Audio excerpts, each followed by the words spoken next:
oh hak asuh gitu kan.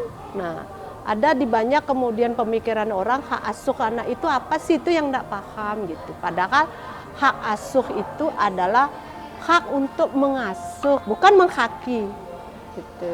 Jadi pada saat kemudian perempuan menjadi perdana, nah ini lagi-lagi ya, siapapun menjadi perdana, jangan bilang perempuan dan laki-laki di sini.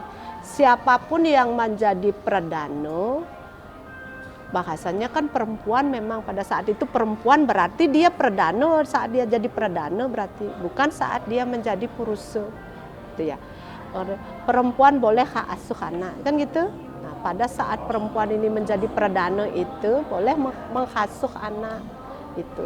Pada saat terjadi perceraian ini. Nah, konteks mengasuh anak bahasanya itu adalah membantu mengasuh gitu, bukan menghaki.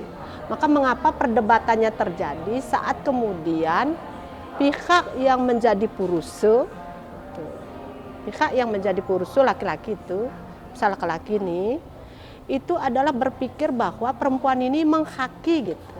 Kalau menghaki itu kan berarti dia punya kewenangan untuk kemudian memasukkan anak ini ke garis keturunan si perempuan, itu enggak boleh gitu, enggak bisa. Sudah enggak bisa bahasanya. Bahasa nggak bisa gimana? Berarti absolut nggak bisa gitu.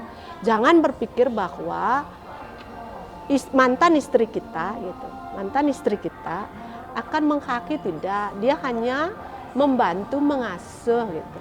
Kalau bahasa membantu mengasuh, apa sih yang diperdebatkan itu?